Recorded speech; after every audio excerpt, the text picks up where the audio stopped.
सिर दर्द हो रहा है, डॉक्टर को दिखाने चलते हैं। हाथ टूट गया, डॉक्टर के पास चलते हैं। खांसी जुकाम हो गया, डॉक्टर के पास चलते हैं। कमर में दर्द सा आ रहा है, डॉक्टर के पास चलते हैं। बुखार आ गया, डॉक्टर के पास चलते हैं। शारीरिक कोई समस्या हो, डॉक्टर के पास चलते हैं। मानसिक तनाव हो गया, डॉक्टर के पास चलते हैं। डॉक्टर भगवान तो नहीं है, पर अगर उसके बस में, उसके शिक्षा के अंतर्गत अगर उसके पास आपकी बीमारी का इलाज है ना, तो वो जरूर बचाता है आपको।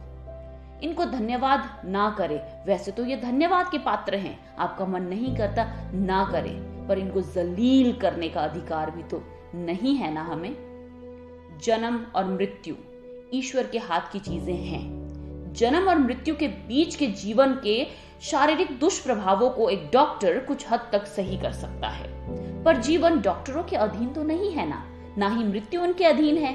अगर जीवन और मृत्यु डॉक्टरों के अधीन होता तो क्या कोई डॉक्टर या उसके परिवार का कोई भी सदस्य कभी मरता?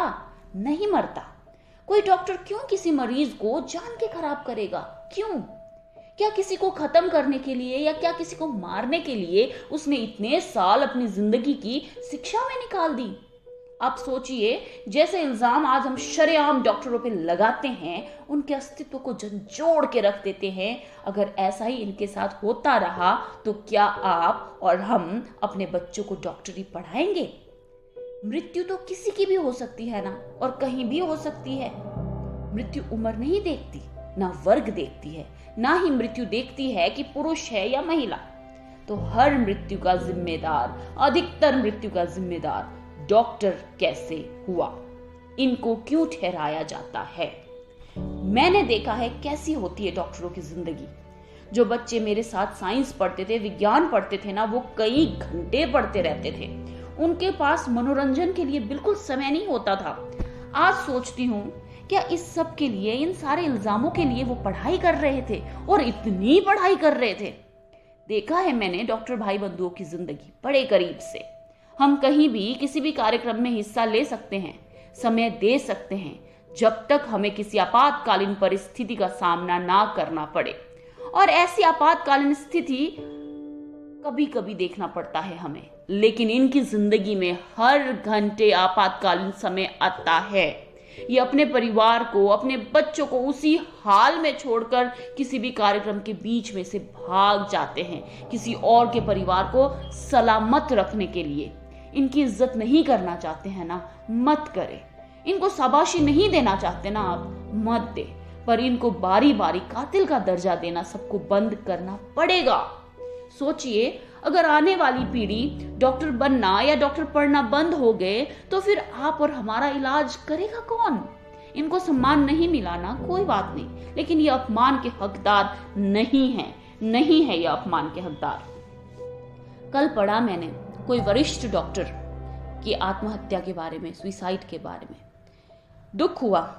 जिनको ये नहीं बचा पाई ना, वो शायद ईश्वर के हाथ में था, पर जिनकी वजह से ये जी नहीं पाई, वो समाज के हाथ में था, वो समाज के हाथ में है। कोरोना काल में कितने डॉक्टर और स्वास्थ्य कर्मी की मौत हो गई। उनके मौत का इल्जाम उनका परिवार किसके सर पर डाले?